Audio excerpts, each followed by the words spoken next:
അപ്പൊ നമുക്ക് കീർത്തിയെ കുറിച്ചിട്ട്, കീർത്തിയുടെ ഈ അച്ചീവ്മെന്റ്സും കീർത്തിയുടെ ആ വിശേഷങ്ങളൊക്കെ പറയൂ. കീർത്തിയെ സംബന്ധിച്ചിടത്തോളം അഭിനയിക്കണം എന്ന് ഒത്തിരി ആഗ്രഹം മോളുടെ മനസ്സിലുണ്ടായിരുന്നു. 9ാം ക്ലാസ് തൊട്ടേ ചാൻസസ് വരുമായിരുന്നു, ഒത്തിരി പടങ്ങൾ വരുമായിരുന്നു. അപ്പോ നീലത്താമര പടം എടുക്കുമ്പം സുരേഷ് ചേട്ടനോട് പോലും പലരും പറഞ്ഞെന്ന്, നമുക്ക് കീർത്തിയെ നീലത്താമരയിൽ ഇട്ടൂടെ എന്ന് ചോദിച്ചത്. അപ്പം ലാൽ ജോസ് ചോദിച്ചെന്ന്, വീട്ടിൽ തന്നെ ഒരു താമര ഉണ്ടല്ലോ, എന്തിനാണ് നമ്മൾ വെളിയിൽ അന്വേഷിക്കുന്നു എന്ന് ചോദിച്ചെന്ന്. അപ്പോഴൊന്നും സുരേഷ് ചേട്ടൻ ഇതൊന്നും എന്നോട് പറഞ്ഞു, ഇതൊക്കെ പിന്നെയാണ് ഞാൻ അറിയുന്നത്. അപ്പോ ഞാൻ ചോദിച്ചു, ഞാൻ ഓപ്പോളിൽ കൂടെയല്ലേ വന്നത്, MT സാറാണല്ലോ അതിന്റെ. അപ്പൊ കീർത്തിയും നീലത്താമര MT സാറിന്റെ സ്ക്രിപ്റ്റിൽ, ഐ മീൻ അതിന്റെ ഇതിൽ വന്നാൽ എന്ത് എന്ന് ചോദിച്ചപ്പം, ഇല്ല പപ്പി വേണ്ട, നമുക്ക് റിസ്ക് എടുക്കാൻ പറ്റൂല എന്ന് പറഞ്ഞു. അങ്ങനെയാണ് കീർത്തി അതിൽ നീലത്താമരയിൽ നമ്മൾ കാസ്റ്റിംഗ് ചെയ്തില്ല. പിന്നെ അഭിനയിക്കണം അവൾക്ക് ഭയങ്കര ആഗ്രഹം ഉണ്ടെങ്കിലും ഞാൻ ചേട്ടനോട് ചോദിച്ചു, ചേട്ടാ സിനിമ വേണ്ട എന്നുള്ള താല്പര്യമാണ്. അയ്യോ അങ്ങനെ ഒരിക്കലും ഇല്ല, എനിക്ക് നിന്നോടുള്ള റെസ്പെക്ട് ഡെഫിനറ്റ് ഉണ്ട്. കാരണം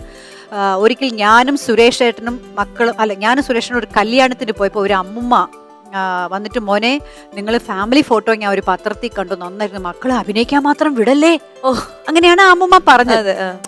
അപ്പൊ ഉടനെ സുരേഷ് ചേട്ടൻ പതുക്കെ പറഞ്ഞു, അമ്മ എന്റെയും പപ്പിയുടെയും ചോറാണ് പിള്ളേർക്കുള്ളത്, അപ്പൊ ഞങ്ങൾ സിനിമയിൽ തന്നെ ഉണ്ടാവുള്ളൂ എന്ന് ചേട്ടൻ പറഞ്ഞു. അപ്പൊ എനിക്കതൊരു എന്താ പറയാ, ഒരു സന്തോഷം. പക്ഷെ ഞാൻ ചോദിച്ചു, ചേട്ടൻ എങ്ങനെയല്ലേ പറഞ്ഞു എന്ന് പറഞ്ഞപ്പം, അപ്പൊ എനിക്കൊരു പേടി, കാരണം സപ്പോസ് ഇൻ കേസ് എന്തെങ്കിലും ഒരു ഫെയിലിയർ ആയിപ്പോയാൽ പിന്നെ അവൾ എങ്ങനെ ഫേസ് ചെയ്യും എന്നുള്ളൊരു പേടിയാണ്. എല്ലാ അച്ഛന്മാർക്കും ഒന്നും ഇഷ്ടമില്ലാഞ്ഞിട്ടില്ല, ഒരു പേടിയാണ്, അവർക്ക് എന്തെങ്കിലും പറ്റുമോ എന്നുള്ളൊരു പേടിയില്ല. അങ്ങനെയാണ് ഗീതാഞ്ജലിയിൽ അഭിനയിക്കാനായിട്ട്. ആക്ച്വലി ആര് വന്ന് ചോദിച്ചാലും വേണ്ട, പഠിക്കുകയാണ്, ഇൻട്രസ്റ്റ് ഇല്ല, ഇപ്പൊ വിടുന്നില്ല, ഇതായിരുന്നു എന്റെ സ്ഥിരം പല്ലവി. അപ്പൊ പ്രിയൻ വന്നിട്ടുണ്ടെന്ന് പറഞ്ഞു, മാഡത്തിനെ കാണാൻ പ്രിയൻ വന്നിട്ടുണ്ട്, താഴെ വിളിച്ച്, ഐ മീൻ ഫ്ലാറ്റിൽ പറഞ്ഞപ്പോ ഞാൻ വരാൻ പറഞ്ഞു. അപ്പൊ മോളി വന്നപ്പം 8 മണി വന്നപ്പോ പറഞ്ഞു, അപ്പൊ പ്രിയേട്ടോ വന്നപ്പോ എന്ത് പ്രിയേട്ടോന്ന് ചോദിച്ചു. പറഞ്ഞു, ഞാൻ പടം തുടങ്ങുകയാണ്.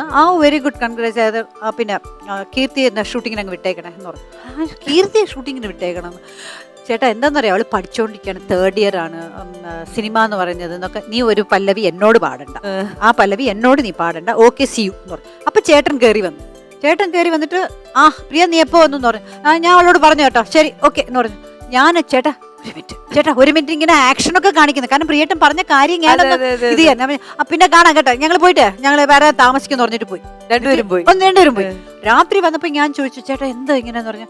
അല്ല പ്രിയൻ്റെത് ഞാൻ സമ്മതിച്ചു, പിന്നെ ഞാൻ തന്നെ മേനക എടുത്ത് പറയും, നീ പറയരുതെന്ന് പ്രിയേട്ടൻ പറഞ്ഞു, അതുകൊണ്ടാണ് ഞാൻ നിന്നോട് പറയാത്തതെന്ന് പറഞ്ഞു. അപ്പോ എങ്ങനെ നിങ്ങൾ സമ്മതിച്ചു, അത് വേണ്ട, ഇത് വേണ്ട, ആ പടം വേണ്ട, ഈ പടം വേണ്ട എന്ന് പറഞ്ഞാൽ ഇത് മാത്രം എങ്ങനെ സമ്മതിച്ചു? കാരണം നോട്ട്ബുക്കിൽ വന്നു, ഇതിൽ വന്നു, ഒത്തിരി പടങ്ങൾ ചോദിച്ചായിരുന്നു.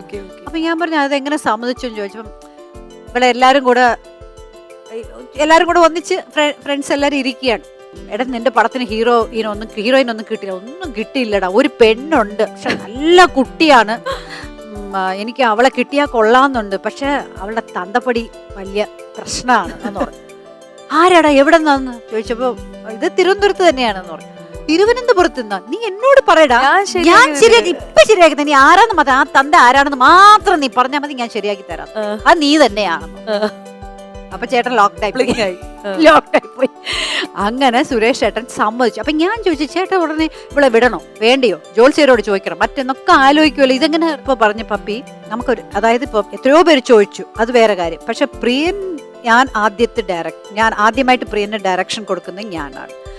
അപ്പോൾ എന്റെ മകൾ അവന്റെ ഡയറക്ഷനിൽ വരട്ടെ, അങ്ങനെയാണ് ചേട്ടൻ പറഞ്ഞു, പ്രിയേട്ടന്റെ ഡയറക്ഷനിൽ വരട്ടെ, വന്നാൽ നന്നായിട്ട് വന്നാൽ വരട്ടെ, വന്നില്ലെങ്കിൽ ഫ്രണ്ട്ഷിപ്പിന്റെ പുറത്ത് ഒരെണ്ണം ചെയ്തു പറഞ്ഞാൽ നമുക്ക് ഒഴിഞ്ഞു മാറാമല്ലോ, അപ്പൊ നമുക്ക് ടെൻഷൻ ഇല്ലാന്ന് അങ്ങനെ പറഞ്ഞു. പക്ഷെ ദൈവാധീനം കൊണ്ട് പ്രിയേട്ടൻ പടം കഴിഞ്ഞപ്പോ പറഞ്ഞു, എടാ ഈ പടം അവക്കൊരു ടേണിംഗ് പോയിന്റ് ആണെന്ന് പറഞ്ഞു, മതി അത് മതി.